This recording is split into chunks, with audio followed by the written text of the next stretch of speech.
Hello everyone, welcome to my mini vlog. यो चाहिँ मेरो फर्स्ट मिनी भ्लग हो। अनि आज चाहिँ हामी नेचर पार्क जान लाग्यो, स्विमिङ प्लस ड्राई पिकनिक जस्तो गरेर। आज फेरि सबै अफ मिलेको अनि जान लाग्यो। अनि हामी चाहिँ ठ्याक्कै नेचर पार्क आयौँ। यो हाम्रो नेचर पार्क तत्तु नेचर पार्क। अनि हामी आउने बित्तिकै चाहिँ टिकट काट्न गयौँ। अनि टिकट पनि त्यस्तो एक्सपेन्सिभ छैन, अफोर्डेबल नै छ। अनि यो चाहिँ रिसोर्ट जस्तो हो, हजुरहरूले यहाँ स्टे पनि गर्न सक्नुहुन्छ। हामी चाहिँ काम चर्किन्छ भनेर चाहिँ हामी चाहिँ राति आइसकेको साथीहरू चाहिँ हिँड्ने गऱ्यौँ। र आउने साथीहरू चाहिँ उनीहरूलाई गाइड रिसोर्टको तारिक अघि ल्याइदिन्छु भन्थे। अनि यो चाहिँ म र मेरो साथी। अनि यो चाहिँ हाम्रो बोटिङ गर्ने प्लेस हो।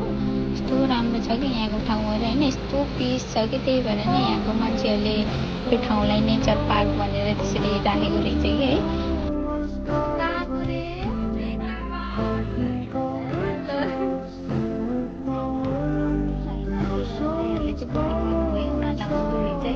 अनि साथीहरू पनि सबै आयो। अनि हामी यहाँबाट फेरि अनि अर्को डेस्टिनेसनमा गएर अनि हामी त्यहाँ गएर अनि स्विमिङ गर्ने खाने भनेको थियौँ है। अनि त्यो ठाउँ चाहिँ ठ्याक्क आइपुग्यो कि कस्तो राम्रो भयो क्या, कस्तो राम्रो देखिन्छ कि। अनि पिङ्क पनि छ, कस्तो बस्ने ठाउँहरू पनि कस्तो राम्रो हो। अनि बारबेक्यू गर्नको लागि पनि छुट्टै त्यहाँ भाँडोहरू थियो कि त्यसरी नै राखिदिएको छ कि। अनि हामी चाहिँ यस्तो भोकाएको थियौँ कि होइन, आउने बित्तिकै चारचाडी चौटक बनाएर मोमो त पहिले नै भ्याइसकेको थियो कि हामीले चारचाडी खाएर है। अनि हामीले चाहिँ यो बुलडग 3Xमा लगाउँथ्यौँ भने पिरोबाट सबैले ह्या गरेर सबैको आँखाबाट आँसु आइसकेको थियो कि होइन यति बेला।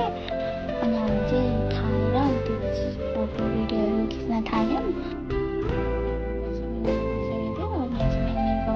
मैले त्यो राम्रोसँग स्विमिङ गरेर फोटो नै खिच्न पाइनँ कि। अनि हामी चाहिँ स्विमिङ गरेर आएर अब जान लाग्यो, अब घरतिर फर्किँदैछ हामी चाहिँ। स्विमिङ गरेपछि चाहिँ एकदम स्किन एकदम नरम हुने रहेछ। म र मेरो साथी चाहिँ रिसोर्टमा आएर बाथिङ गरेर क्याब बोलाएर घर जान लाग्यो।